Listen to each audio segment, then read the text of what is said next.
Hey everybody, it's Darla with Stampin' with Chaos. How are you today? I should be going take 1, take 2, and take 3, and hopefully this take, which is take 3, will be my final take. The first video I did, you couldn't see, I had everything like right up at the camera, so I didn't like that one. The second one I thought was really good, and then all of a sudden it started talking in slow motion, and I'm like, oh, so I don't know what the heck happened. So on the third take, I'm hoping that this thing will make it be the one that we want to do. So once again, I'm Darla with Stampin' with Chaos. Today is Technique Tuesday, and I thought I would share with you a new technique that I learned. Stampin' Up! Just recently came up with what they call their blending brushes. And I have been using other forms of utensils, I guess you could say, in my scrapbooking to kind of do the same thing, but I really like the blending brushes. I've used the dauber, and I am famous. That is one of my things that I always do, is a lot of times I'll chalk around the edges of a picture just to give it that little bit of stamp out. So I've used daubers, I've used sponges to do the same thing, and now I'm going to use a blending brush. And I love them. They come 3 to a pack. They are $11.50. They are bendable. They're sturdy. They're so soft on the head. Can you see that? They are washable, but I will tell you, if you wash them, you need to make sure that they are super dry before you use them again, because it will change the color and you won't get the blending effect that you want. You don't need one for every stamp that you have. They're telling me that the best way to do it is like to have one for your yellows, one for your reds, one for your browns, one for your greens, and then that way you're not going out and buying all these brushes. So that's how I'm going to start to see how it works out, and then we'll go from there. So tonight for Technique Tuesday, I am just going to kind of give you an idea how to use these. On Wednesday, I'm going to go live, and I am going to do some cards, or I'm going to do my live and make a card or do something. I'm not totally sure what I'm going to do, but I am going to cut out a die cut of a tree that I would use in a camping layout and see if we can get the same blending technique, use the blending technique on the die cut tree to get the blending of the colors that I would like. So I think that'll be kind of fun. So anyways, right now I'm just going to kind of show you one real quick one. We're going to do the ombre effect. So what the ombre effect is you're going to do one color up at the top, you're going to blend the colors so you get the ombre in the middle, and then you're going to do another color on the bottom. I've done several cards already since this is take 3. This is one of the cards that I did, and this one I actually just swirled all of the colors together.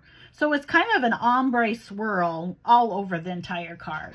And I do kind of like that. I think that looks really neat.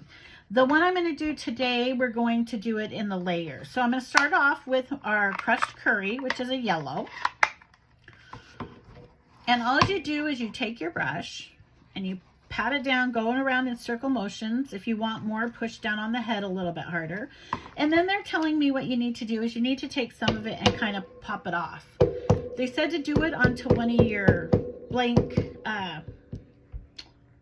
clear blocks, and then that way if you need more you can go and swoop it back up on that, or you can do it on paper too and get the excess off.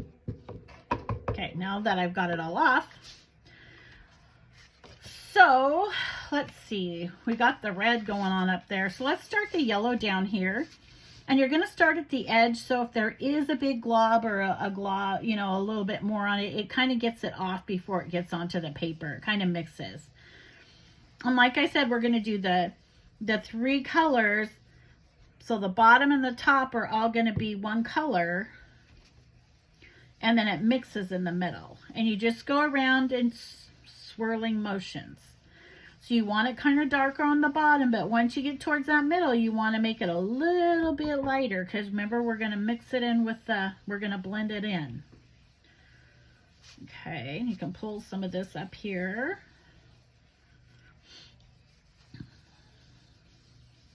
Alrighty. The next color I'm going to use is our Cherry Cobbler. I use this color a lot. I like, it's a good red for me. Same thing. We're going to take it and we're going to push it around there.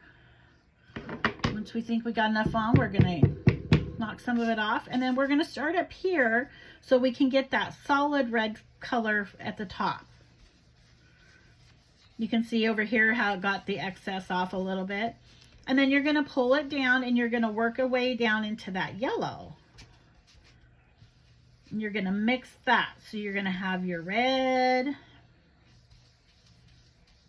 your solid red, your solid yellow, and in the middle you're going to have the mixture. You can add more yellow. You can pour more yellow into it if you need to.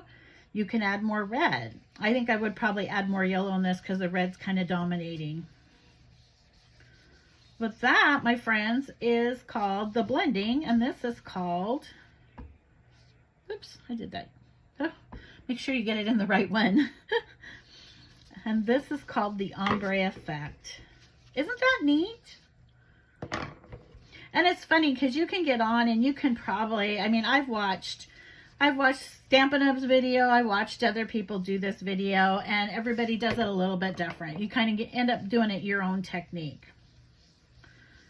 And if you wanted to, you could even bring a little bit more yellow, just a tab down here, but not as much as what you got in the middle. Isn't that pretty? So there you go.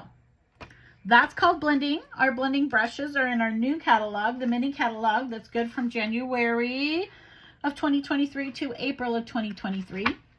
You get 3 of the blending brushes for $11.50. And being an avid scrapbooker, I tell you what, I love them. And you don't get your hands all dirty. You have a nice angle. Yeah, I really like these. Anyways, ladies, gentlemen, I hope you have a great day today. Tomorrow I will be going live and we will be doing some kind of cards, die cuts. I'm not really sure what I'm doing tomorrow, but we'll figure it out on Wednesday. So you have a great night tonight. Thanks for stopping by. Talk to you later.